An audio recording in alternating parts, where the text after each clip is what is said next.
কার কারণে মেরেছে? মুসলমানের কারণে। মির্জাফরি কে করলো? মুসলমান। তো যদি মির্জাফরি করেন, আপনাকে এই ভারতবর্ষের মাটিতে বাঘের মতো বসবাস করতে হবে না, আপনাকে বিড়াল সেজে থাকতে হবে। বিড়ালের মতো বসবাস করবো না। আর আমি কারো আপনার বলে হচ্ছে ধাপ দাঁড়িয়ে বক্তৃতা করি না। আমি বক্তৃতা করি, আমি লেখাপড়া করে। আর আপনার লেন আর না লেন আমার কোনো যায় আসে না। আমি বক্তৃতা করবো আমার নিজের মতো, আমার মতো আমি বক্তৃতা করি। আমাকে শিখাতে হবে না কোনটা বলতে হবে। আল্লাহ রাসূল যদি পৃথিবীর জমিনে 19টি যুদ্ধ করতে হয়েছে নবীকে, এমনি করতে হয়নি। আপনার মতো হলো কম্প্রোমাইজ নবীকে করতে হতো। নবী 19টি যুদ্ধ করেছে, আপনার চাইতে বেশি নবী চিনতেন, বেশি নবী জানতেন। তাহলে নবী কেন যুদ্ধ করলেন? কারণ হক আর বাতিলকে পার্থক্য করার জন্য প্রয়োজন হলে জিহাদের ডাক দিলে জিহাদে যেতে হবে। কি বলছেন, যেতে হবে না? হবে না। তাহলে নবীর চাইতে আমরা কম বুঝি না বেশি? একটু জনবল কম না বেশি? নবীর চাইতে বেশি বুঝি না। তাহলে নবীর চাইতে আদরের মানুষ কেউ নাই, নবীর চাইতে আপনার শ্রেষ্ঠ মানুষ কেউ নাই। তবে নবীকে জিহাদের ময়দানে যেতে হলো, কারণ হক আর বাতিলকে পার্থক্য করতে হবে।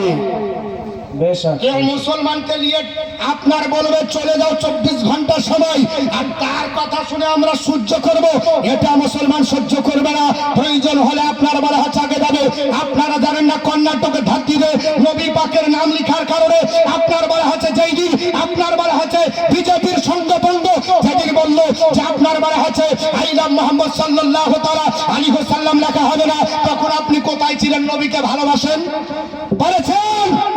আপনি পেরেছেন একটা আপনার বলা হচ্ছে বাহিনী দিয়ে আপনি স্লোগান দিতে পেরেছেন, একটা মিছিল করতে পেরেছিলেন, সেই দিন আপনি দাঁড়াতে পেরেছেন।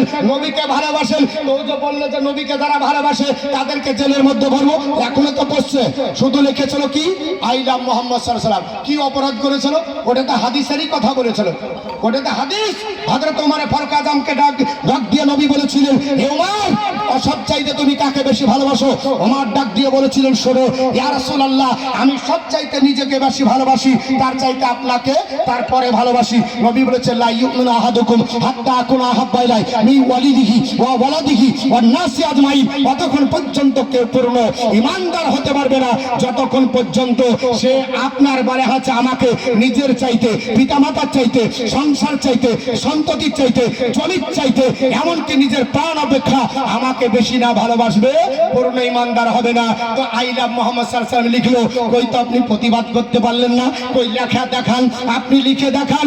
আপনার বলা হচ্ছে পারলেন না, আর আজকে আপনি বলছেন আল্লাহ রাসূলকে ভালোবাসি, নবীর কথা বলে না।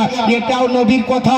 নবী জিহাদের ডাক দিয়েছেন, নবী গেছেন পৃথিবীর জমিনে। শোনেন, পৃথিবীতে তদানীন্তনকালে দাদা ছিল আপনার বলা হচ্ছে নবীর জামানায়, তার নাম হলো রোম সম্রাট, আর আপনার বলা হচ্ছে পারস্য। এই দুটো ছিল দাদা, এরা দাদাগিরি করতো। আল্লাহ রাসূল আপনার চিঠি পাঠালেন, বললেন যে শোনো রোম সম্রাট, তুমি ইসলাম কবুল করো। যে দুধ পাঠালো সেই দুধকে শহীদ করে দিল। আল্লাহর নবী মসজিদে নববীতে চোখের পানি ছেড়ে কান্না করছে। নবী যখন কান্না করে সাহাবীরা বুঝতে পেরে গেলেন, ইয়া রাসূলুল্লাহ চোখের পানি কেন?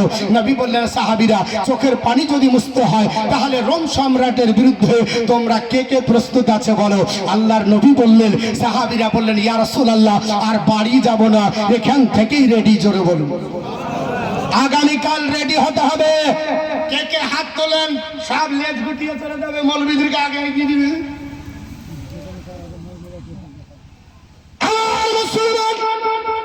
পৃথিবীর জমিনে আল্লাহর নবী ডাক দিলেন, আপনার বলা হয়েছে তাই আপনার মোতার বান্দর কে